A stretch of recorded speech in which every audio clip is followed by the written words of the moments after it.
श्रीगुरुभ्यो नमः। नारायणाय परिपूर्णगुणार्णवाय विश्वोदयस्थितिलयोन्नियतिप्रदाय ज्ञानप्रदाय विबुधासुरसौख्यदुःखसत्कारणाय वितताय नमो नमस्ते। देवं नारायणं नत्वा सर्वदोषविवर्जितं परिपूर्णं गुरुंश्चान् गीतार्थं वक्ष्यामि लेशतः। समस्तगुणसम्पूर्णं सर्वदोषविवर्जितं नारायणं नमस्कृत्य गीतातात्पर्यमुच्यते। नारायणं सुरगुरुं जगदेकनाथं भक्तप्रियं सकललोकनमस्कृतं च त्रैगुण्यवर्जितमजं विभुमाद्यमीशं वन्दे भवघ्नममरासुरसिद्धवन्द्यं। नारायणं नमस्कृत्य नरं चैव नरोत्तमं देवीं सरस्वतीं व्यासं ततो जयमुदीरये। कृष्णाय वासुदेवाय हरये परमात्मने प्रणतक्लेशनाशाय गोविन्दाय नमो नमः। ಶ್ರೀ ಗುರುಭ್ಯೋ ನಮಃ. ಶ್ರೀಮದ್ ಭಗವದ್ಗೀತೆಯ 6ನೇ ಅಧ್ಯಾಯದಲ್ಲಿ 22ನೇ ಶ್ಲೋಕ. ಯಂ ಲಬ್ಧ್ವಾ ಚಾಪರಂ ಲಾಭಂ ಮನ್ಯತೆ ನಾಧಿಕಂ ತತಃ ಯಸ್ಮಿನ್ ಸ್ಥಿತೋ ನ ದುಃಖೇನ ಗುರುಣಾಪಿ ವಿಚಾಲ್ಯತೆ. ಯಂ ಯಾವ ಯೋಗವನ್ನು ನಾವು ಪಡೆದು ತತಃ ಅಪರಂ ಲಾಭಮಧಿಕಂ ನ ಮನ್ಯತೆ, ಪರಮಾತ್ಮನ ಚಿಂತನೆಯನ್ನು ಮಾಡ್ತಾ ಧ್ಯಾನದಲ್ಲಿ ಮಗ್ನರಾದವರು ಅತೀ ಉತ್ಕೃಷ್ಟವಾದ ಆನಂದವನ್ನ ಸುಖವನ್ನ ಪಡೀತಾ ಇದ್ದಾರೆ. ಅಂತ ಯೋಗವನ್ನ ಪಡೆದವರಿಗೆ ಈ ಲೋಕದಲ್ಲಿ ಪಡಿಬೇಕಾದ್ದು ಮತ್ತೊಂದು ಯಾವುದೂ ಇಲ್ಲ ಅಂತಾರೆ. ಎಷ್ಟು ಚಂದ ಇದು ನೋಡಿ.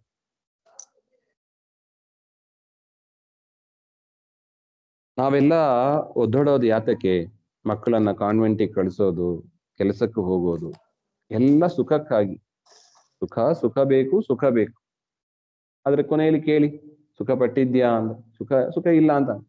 ಅದು ಸರಿ ಇಲ್ಲ, ಆಫೀಸ್ ಸರಿ ಇಲ್ಲ, ಸ್ಕೂಲ್ ಸರಿ ಇಲ್ಲ, ಕಾಲೇಜ್ ಸರಿ ಇಲ್ಲ, ಯಾರು ಸರಿ ಇಲ್ಲ ಅಂತ ಹೇಳ್ಬಿಡ್ತೀವಿ ಕೊನೆಯಲ್ಲಿ. ಆದ್ರೆ ನಮಗೆ ಪರಮಾತ್ಮ ಹೇಗೆ ಮಾರ್ಗದರ್ಶನ ಮಾಡ್ತಾ ಇದ್ದಾನೆ ನೋಡಿ. ಸುಖ ಎಲ್ಲಿದೆ?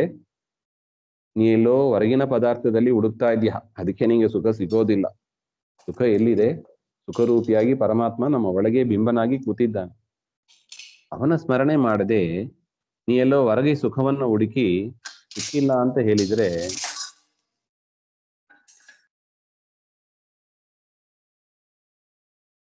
ಹೆಂಗ್ ಸಿಗ್ತದೆ? ಅದರಿಂದ ಜ್ಞಾನಿಗಳು ಹೊರಗೆ ಸುಖವನ್ನು ಹುಡುಕೋದಿಲ್ಲ. ಹೊರಗೆ ಸುಖವನ್ನು ಹುಡುಕುವವರು ಅಜ್ಞಾನಿಗಳು. ಹೊರಗೆ ಸುಖವನ್ನು ಹುಡುಕುವವರು ಅಜ್ಞಾನಿಗಳು. ಮತ್ತೆ ಜ್ಞಾನಿಗಳು ಪರಮಾತ್ಮ ಹೇಳಿದಂತೆ ಒಳಗೆ ನಾವು ನೋಡ್ತೀವಿ ನೋಡಿ. ಶಮೀಕರು ಪರೀಕ್ಷಿತ್ ರಾಜ ಬಂದಾಗ ಆ ಅವಸ್ಥೆಯಲ್ಲಿ, ಸಮಾಧಿ ಅವಸ್ಥೆಯಲ್ಲಿ ಇದ್ದರು ಅವರು. ಪರೀಕ್ಷಿತ್ ರಾಜ ಬಂದದ್ದೇ ಗೊತ್ತಾಗಿಲ್ಲ, ದೇಶದ ರಾಜ ಬಂದದ್ದು ಗೊತ್ತಾಗಿಲ್ಲ, ಕುತ್ತಿಗೆಯಲ್ಲಿ ಸರ್ಪವನ್ನು ಹಾಕಿ ಹೋಗಿದ್ದು ಗೊತ್ತಾಗಿಲ್ಲ. ಹಾಗೆ ಮಗ್ನರಾಗಿದ್ರು. ಅದೇ ತರ ನಾರದರು ಶೂದ್ರ ಬಾಲಕನಾಗಿ ಅವರು ಹುಟ್ಟಿದಾಗ ಋಷಿಗಳ ಉಪದೇಶದಿಂದ ಧ್ಯಾನ ಮಾಡಿದಾಗ ಪರಮಾತ್ಮನ ಸಾಕ್ಷಾತ್ಕಾರ ಆಯಿತು. ಹೊರಗಿನ ಪ್ರಪಂಚದ ನೆನಪೇ ಆಗ್ಲಿಲ್ಲ ಅವರು. ಇನ್ನು ಧ್ರುವರಾಯ ಇದೇ ಧ್ಯಾನ ಅವಸ್ಥೆಯಲ್ಲಿ ಇದ್ರು. ಯಾರು ಬಂದ್ರು? ಆ ವಾಸುದೇವ ರೂಪವನ್ನು ಚಿಂತನೆ ಮಾಡ್ತಾ ಕಣ್ಣು ಮುಚ್ಚಿಕೊಂಡು ಕೂತಿದ್ದಾರೆ. ಹೊರಗಡೆ ವಾಸುದೇವ ಬಂದಿದ್ದಾನೆ. ಯಾವ ಪರಮಾತ್ಮನನ್ನ ಧ್ಯಾನ ಮಾಡ್ತಾ ಇದ್ದಿದ್ದಾರೆ ಧ್ರುವರಾಯರು, ಆ ಪರಮಾತ್ಮನೇ ಬಂದಿದ್ದಾನೆ. ಆದ್ರೂ ಮೈ ಮೇಲೆ ಎಚ್ಚರ ಇಲ್ಲ. ಹೇಗಿರಬೇಕು ನೋಡಿ ಆ ಮನಸ್ಸಿನ ಒಂದು ಪಕ್ವತೆ. ದೇವರಿಗೆ ಸರಿಸಾಟಿ ಅಲ್ಲ. ಹಾಗಂತ ಚಿಂತನೆ ಮಾಡಿ ನಾವು ಧ್ಯಾನದಲ್ಲಿ ಕೂತರೆ ಅಷ್ಟು ಆನಂದ ಆಗ್ತದೆ. ಪರಮಾತ್ಮನೇ ಎದುರುಗಡೆ ಬಂದರೂ ಕೂಡ ಎಚ್ಚರ ಆಗಿರೋದಿಲ್ಲ ಧ್ರುವರಾಯರಿಗೆ. ಪರಮಾತ್ಮ ಏನ್ ಮಾಡಿದ? ಆ ರೂಪವನ್ನ ಮರೆ ಮಾಡಿದ. ಆಗ ಕಣ್ಣು ಬಿಟ್ಟು ನೋಡ್ತಾರೆ ಧ್ರುವರಾಯರು. ಅದರಿಂದ ಏನು ಸಿಕ್ಕಿಲ್ಲ ಹೇಳಿ ಧ್ರುವರಾಯರಿಗೆ. ಯದ್ಯಪಿ ತಪಸ್ ಮಾಡಿದ್ದು ಯಾತಕ್ಕೆ, ಧ್ಯಾನ ಮಾಡಿದ್ದು ಯಾತಕ್ಕೆ? ತನಗೆ ಉತ್ತಮ ಲೋಕ ಬೇಕು ಅಂತ. ಈಗಲೂ ಕೂಡ ಧ್ರುವ ನಕ್ಷತ್ರ ಎಷ್ಟು ಎತ್ತರ ಸ್ಥಾನವನ್ನು ಕೊಟ್ಟ ನೋಡಿ. ದಾಸರು ಹೇಳ್ತಾರೆ, ಪರಮಾತ್ಮನನ್ನ ಸೇವೆ ಮಾಡುವ ಅಜಭವಾದಿಗಳ ಭಾಗ್ಯವ ನೋಡೋ ಹಾಗೆ. ಪರಮಾತ್ಮನ ಸೇವೆ ಮಾಡತಕ್ಕವ್ರು ಯಾರು? ಬ್ರಹ್ಮದೇವರು, ರುದ್ರದೇವರು. ಏನ್ ಸೌಭಾಗ್ಯಕ್ಕೆ ಏನ್ ಕಡಿಮೆ ಆಯ್ತು ಅವರಿಗೆ? ಸತ್ಯಲೋಕಾಧಿಪತಿಯಾಗಿ ಬ್ರಹ್ಮದೇವರಿದ್ದಾರೆ, ಕೈಲಾಸಧಿಪತಿಯಾಗಿ ರುದ್ರದೇವರಿದ್ದಾರೆ. ಅವ್ರು ಮಾಡೋದೇನು? ಪರಮಾತ್ಮನ ಧ್ಯಾನ ಅಷ್ಟೇ, ಇನ್ನೇನಿಲ್ಲ. ಧ್ರುವರಾಯ ಸಾಕ್ಷಿ, ಪ್ರಹ್ಲಾದ ಸಾಕ್ಷಿ. ಎಷ್ಟು ಜನ ಬೇಕು ನೋಡಿ. ದೇವರ ಸೇವೆ ಮಾಡಿ ಧ್ಯಾನ ಮಗ್ನರಾಗಿ ಜಗತ್ತನ್ನ ಮರೆತು ಸುಖವನ್ನ ಪಡೆದು ಎಷ್ಟು ಉಚ್ಚ ಸ್ಥಾನದಲ್ಲಿ ಇದ್ದಾರೆ. ಪರಮಾತ್ಮ ಕೇಳ್ತಾನೆ, ಯಂ ಲಬ್ಧ್ವಾ ಚಾಪರಂ ಲಾಭಂ ಮನ್ಯತೆ ನಾಧಿಕಂ ತತಃ. ಇಂಥ ಒಂದು ಧ್ಯಾನದಲ್ಲಿ ಮಗ್ನರಾಗಿ ಸುಖವನ್ನ ಪಡೆದಾಗ ಏನು ಸುಖ ಬೇಕು ನಿನಗೆ? ಸುಖ ಸಿಗೋದಿಲ್ಲ, ಇದಕ್ಕಿಂತ ಅಧಿಕವಾದ ಸುಖ ಇಲ್ಲ ಅಂತ ದೇವರೇ ಡಿಕ್ಲೇರ್ ಮಾಡಿಬಿಟ್ಟಿದ್ದಾರೆ. ಯೋಗಂ, ಅಂತಹ ಯೋಗ, ಧ್ಯಾನ ಯೋಗ ಅಂದ್ರೆ ಅಷ್ಟು ಎತ್ತರ ಮಟ್ಟದ್ದು. ಅದಕ್ಕೆ ಶ್ರವಣ ಮನನ ಮಾಡಿದಾಗಲೇ ಆನಂದ ಆಗ್ತದೆ. ಧ್ಯಾನದಲ್ಲಿ ಕೂತಾಗ ನಿರಂತರ ಚಿಂತನೆ ಇದ್ದಾಗ, ದೇವರ ಚಿಂತನೆ, ಅದು ಪರಮ ಆನಂದವನ್ನು ಕೊಡತಕ್ಕದ್ದು. ಈ ಸಂಸಾರ ಅವಸ್ಥೆಯಲ್ಲೇ ಮೋಕ್ಷಕ್ಕೆ ಹೋದ್ರೆ ಇನ್ನೂ ಆನಂದ ಜಾಸ್ತಿ. ಇಲ್ಲೇ ಅಂತಹ ಆನಂದವನ್ನು, ಅಧಿಕವಾದ ಆನಂದವನ್ನು ಕೊಡತಕ್ಕದ್ದು ಧ್ಯಾನ ಯೋಗ. ಯಂ ಲಬ್ಧ್ವಾ ತಥೋಪರಂ ಲಾಭಂ ಅಧಿಕಂ ನ ಮನ್ಯತೆ ಯಸ್ಮಿನ್ ಸ್ಥಿತೋ ಗುರುಣಾಪಿ ದುಃಖೇನ ದುಃಖ ಹೇತುನ ನ ವಿಚಾಲ್ಯತೆ. ಯಾವ ದುಃಖವೂ ಅವರಿಗೆ ಇರೋದಿಲ್ಲ. ಭಾರಿ ಗರಿಷ್ಠವಾದ ದುಃಖ ಅಂತ ಅನಿಸಿದ್ರು ಕೂಡ ಆ ಯಾವ ದುಃಖದಿಂದಲೂ ಕೂಡ ಅವನು ವಿಚಲಿತನಾಗೋದಿಲ್ಲ. ಆ ಎಚ್ಚರಾವಸ್ಥೆಯಲ್ಲಿ ಇರುವಾಗ ಆ ಧ್ಯಾನದಲ್ಲಿ ಮಗ್ನನಾದ ಯೋಗಿ, ಅವನಿಗೆ ಏನೇ ದುಃಖ ಬರಲಿ, ತಿರ್ಗಾ ಪ್ರಹ್ಲಾದನ ದೃಷ್ಟಾಂತವೇ ಕೊಡಬೇಕು. ಅವನೇನ್ ಬೆಟ್ಟ ಮೇಲೆ ಹಾಕಿದ್ರು, ಆ ಹಾವಿಂದ ಕಚ್ಚಿಸಿದ್ರು, ಅಗ್ನಿಯಲ್ಲಿ ಸುಟ್ರು, ಏನಾಯ್ತು ಅವರಿಗೆ? ಅಂತ ಯೋಗಿಗೆ ಯಾವ ದುಃಖವೂ ಇರೋದಿಲ್ಲ ಅಂತಾರೆ.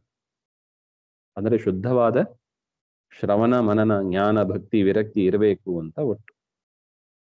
ಸಂವಿದ್ಯಾ ದುಃಖ ಸಂಯೋಗ ವಿಯೋಗಂ ಯೋಗ ಸಂಹಿತಂ ಸನಿಶ್ಚಯೇನ ಯೋಕ್ತವ್ಯೋ ಯೋಗೋ ನಿರ್ವಿಣ್ಣ ಚೇತಸ. ದುಃಖ ಯೋಗೇನ ವಿಯುಜ್ಯಮಾನಂ ದುಃಖ ಸಂಯೋಗಸ್ಯ ವಿಯೋಗ ಯಸ್ಮಾತ್. ಈ ಧ್ಯಾನ ಯೋಗದಿಂದ ದುಃಖದ ಬಿಡುಗಡೆ ಆಗ್ತದೆ ಅಂತ ಪರಮಾತ್ಮ ಅಷ್ಟು ಅನುಗ್ರಹ ಮಾಡ್ತಾನೆ. ದುಃಖದ ವಿಯೋಗ.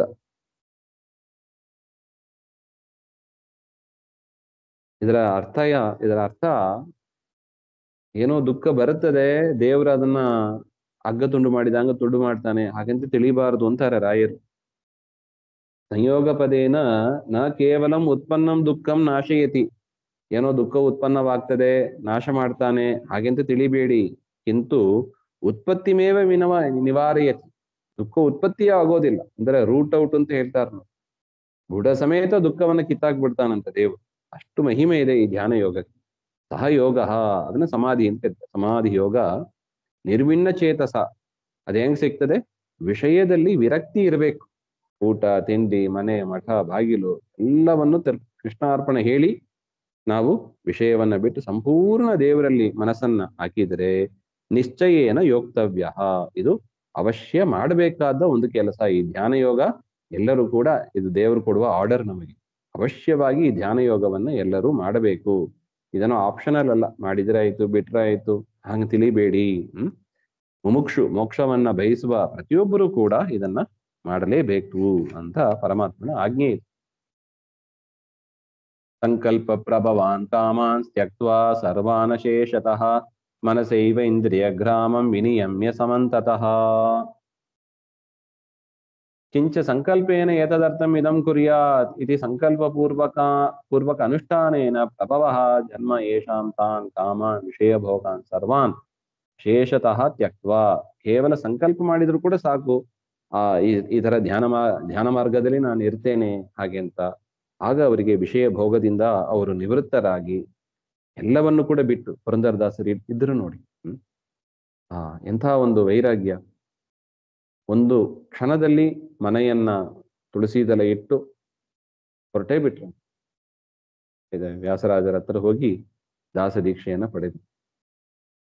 ನಮಗೆ ಆ ಮನಸ್ಸು ಬರ್ತದ ನೋಡಿ. ನಾ ಕಟ್ಟಿದ ಮನೆ, ನಾನಿರುವ ಮನೆ ಹೇಗೆ ಬಿಡೋದ್ರಿ? ಮನೆ ಬಿಟ್ಟು ಎಲ್ಲಿ ವಾಸ ಮಾಡೋದು? ಎಷ್ಟು ಭಯ ಇರ್ತದೆ ನೋಡಿ. ಅದಕ್ಕೆ ಪಕ್ವವಾಗಿಲ್ಲ ಅಂತ ಹೇಳೋದು. ಪುರಂದರದಾಸರಿಗೆ ಅಷ್ಟು ಪಕ್ವ ಆಗಿತ್ತು. ಮನೆಗೆ ತುಳಸಿದೆಲ್ಲ ಇಟ್ಟುಬಿಟ್ಟು ಮುಂದಿನ ವಿಚಾರ ಏನು ಅದು ದೇವರಿಗೆ ಬಿಟ್ಟದ್ದು. ನನಗೆ ರಕ್ಷಕ ನಾನಲ್ಲ, ನನಗೆ ರಕ್ಷಕ ಪರಮಾತ್ಮ ಅಂತ. ಅದು ಉಚ್ಚ ಸ್ಥಿತಿ, ಪರಮ ವೈರಾಗ್ಯ ಸ್ಥಿತಿ. ಅದೆಲ್ಲ ಆ ಮಟ್ಟಕ್ಕೆ ತಲುಪಬೇಕು. ನಾವು ದೂರದಲ್ಲಿ ಇದ್ದೀವಿ, ಆದ್ರೆ ಆ ಸ್ಥಿತಿಗೆ ತಲುಪಬೇಕು.